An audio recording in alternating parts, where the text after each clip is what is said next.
Well, following the indictment of former President Donald Trump, there's a lot of questions about what this could mean for the political landscape.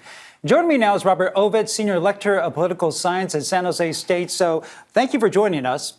So what is the political impact of indicting a former president? Well, Ryan, it's pretty extraordinary to have a former president, or a sitting president for that matter, be indicted. This is a first. However, as your first guest pointed out, this indictment is very likely to be a very low-level state crime that's unlikely to have an immediate political impact on President Trump's ability or willingness to run for re-election. On that note, I would think it actually helps him. Well, in some ways, right? Right, and depending on whether you support him or not.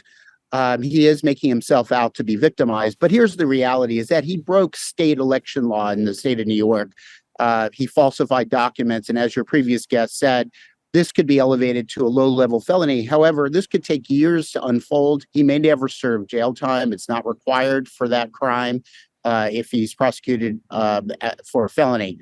But in the larger picture, however, he isn't prohibited, even if he's convicted, even if he's put on trial and then convicted, he's not prohibited from running for re-election because this is a state-level crime.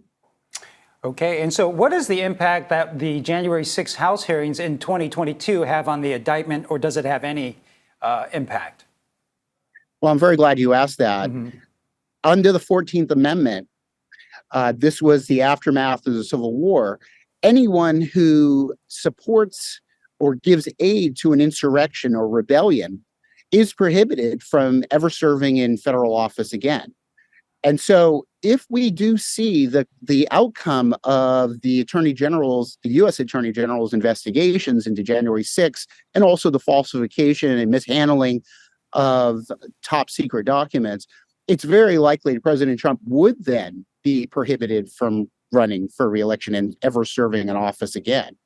So as I talk about in my book, We the Elites, presidents have really avoided and escaped accountability. So I really look forward to hearing what the outcome of the January 6th investigation is, and that charges are brought. So what you're saying is this indictment is very small compared to what could be coming in the future. That's absolutely correct. So can you also talk about the importance that state prosecutors, prosecutions, and congressional investigations are as a check of the presidency, especially in the context of constitutional checks and balances?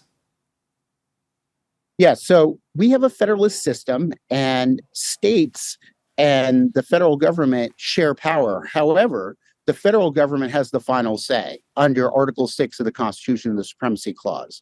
So President Trump could be indicted, he could be convicted, he could be sentenced to time in jail. But again, the supreme law of the land is that you have to be convicted, you have to be charged or suspected of. It's not clear from the 14th Amendment whether you actually have to be convicted, but potentially convicted of supporting an insurrection in order to be prohibited from serving in office. So again, this is a very small issue, but I think it's a very important one, because it is something that's going to hang over his head. However, President Trump has been very good at avoiding these kind of scandals. After all, remember, he was impeached twice, although he wasn't removed by the Senate. And he's still a political factor in the next presidential election. Have you ever seen a politician this polarizing and seems to, lack of a better question, he seems to survive the more negativity he receives? Oh, yes. We've had presidents that have survived scandals and bounced back.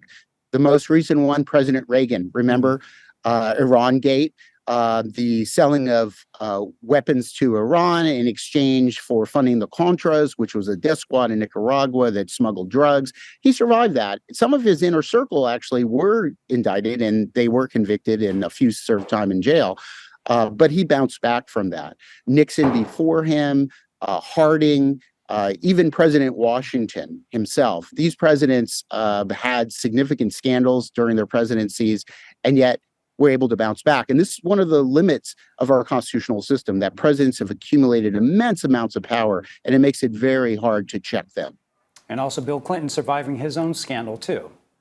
That's right. We shouldn't forget Bill Clinton, who settled in his last day as president to avoid any charges once he left office. Well, absolutely. Well, always good information. So Robert Ovetz with San Jose State, thanks for joining us. You're very welcome. And you can head to kpx.com for any time and for the latest updates on this historic indictment. We're also streaming 24/7 right here on CBS News Bay Area.